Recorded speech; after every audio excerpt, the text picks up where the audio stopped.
السلام علیکم ورحمۃ اللہ وبرکاتہ۔ امید ہے آپ سب دوست خیریت سے ہوں گے۔ آج کل گیس کا کافی ایشو چل رہا ہے، تو نیٹ پر جب ریسرچ کیا تو یہ ویڈیو ملی پیٹرول اور پانی کی، تو ہم نے سوچا اس پہ ایکسپیریمنٹ کر لیتے ہیں۔ تو ایکسپیریمنٹ الحمدللہ کامیاب رہا۔ لوگوں نے نیٹ پر کافی ویڈیو بنائی ہے، لیکن اس میں جو مشکلات پیش آتے ہیں وہ نہیں بتاتے۔ اس ویڈیو میں انشاءاللہ ہم آپ کے ساتھ جو مشکلات پیش آتے ہیں وہ بھی بتائیں گے، اور اس سے جان چھڑانے کا طریقہ بھی بتائیں گے۔ آپ کے پاس 2 بوتلیں ہونی چاہیے، ایک میں پانی اور دوسرے میں پیٹرول۔ گیس کا پائپ ہونا چاہیے اور گیس کمپریسر ہونا چاہیے، کمپریسر مشین، یہ جو آپ ویڈیو میں دیکھ رہے ہیں۔ یہ کمپریسر مشین اس لیے اچھا ہے کہ یہ اے سی بھی ہے اور ڈی سی بھی ہے، آپ اس کو بیٹری پر بھی آن آف کر سکتے ہو۔ یہ نوزلیں ہونی چاہیے، اس نوزلوں میں وال لگا ہوتا ہے جس میں اسپرنگ ہوتا ہے۔ یہ اسپرنگ آپ دیکھ سکتے ہو کافی اسمال سائز میں ہے۔ یہ اسپرنگ میں نے نکالا، کیوں نکالا اس کی ریزن میں آپ کو بتاتا ہوں۔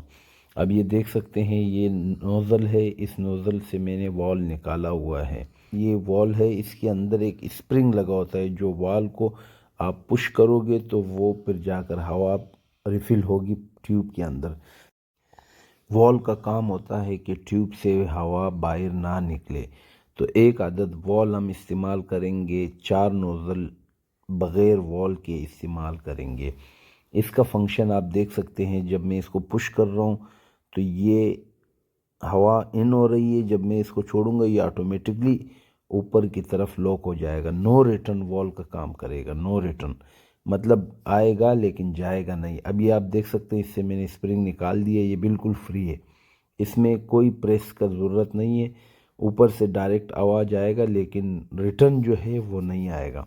تو یہ زیادہ تر یوٹیوبرز نے ویڈیو بنائی ہوتی ہے، جب وہ منہ سے پریس کرتا ہے، ہوا پش کرتا ہے پیٹرول کے لیے، تو چولہا جل رہا ہوتا ہے، لیکن وہ ویڈیو میں نہیں دکھاتے۔ جب وہ منہ ہٹاتا ہے تو پیٹرول ریٹرن جمپ مارتا ہے، سارا پیٹرول باہر گر جاتا ہے۔ میرے ساتھ ایسے ہوا، تو پھر میں نے سوچا کہ میں اس طریقے سے یہ نوزل لگا دوں، تو میں نے پھر جا کر یہ ایک نوزل لگایا۔ یہ آپ پیٹرول کا بوتل دیکھ رہے ہیں، یہ اس نوزل میں جہاں پر یورو کا نشان ہے یہاں پر میں نے وال لگایا، باقی تمام نوزلیں فری ہے، اس میں وال موجود نہیں ہے۔ اس کو لگانے کا طریقہ یہ ہے، یہ یورو آپ دیکھ رہے ہیں، یہ کمپریسر سے پائپ ہوتا ہوا پیٹرول کی بوتل کے ڈھکنے سے ہوتے ہوئے پیٹرول کے اندر پائپ جاتا ہے۔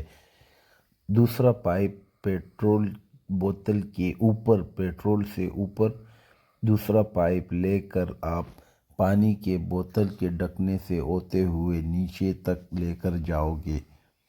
تیسرا پائپ پھر آپ پانی کے بوتل پانی سے اوپر کے حصے سے ہوتا ہوا چولہے میں لے کر آؤ گے۔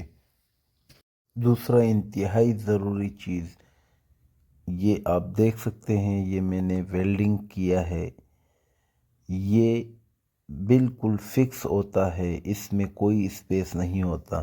نارملی چولہوں کے اندر یہاں پر فاصلہ موجود ہوتا ہے آکسیجن کے لیے، اگر آپ نے فاصلہ دیا تو یہاں پر بھی آگ لگ سکتی ہے، تو لہٰذا پائپ بوتل سے ہوتا ہوا سیدھا چولہے کے اندر جانا چاہیے، بیچ میں کوئی آکسیجن کے لیے فاصلہ نہیں ہونا چاہیے۔ امید ہے کہ آپ کو ویڈیو اچھی لگی ہوگی، دعاؤں میں یاد رکھیے گا۔ اللہ حافظ و ناصر۔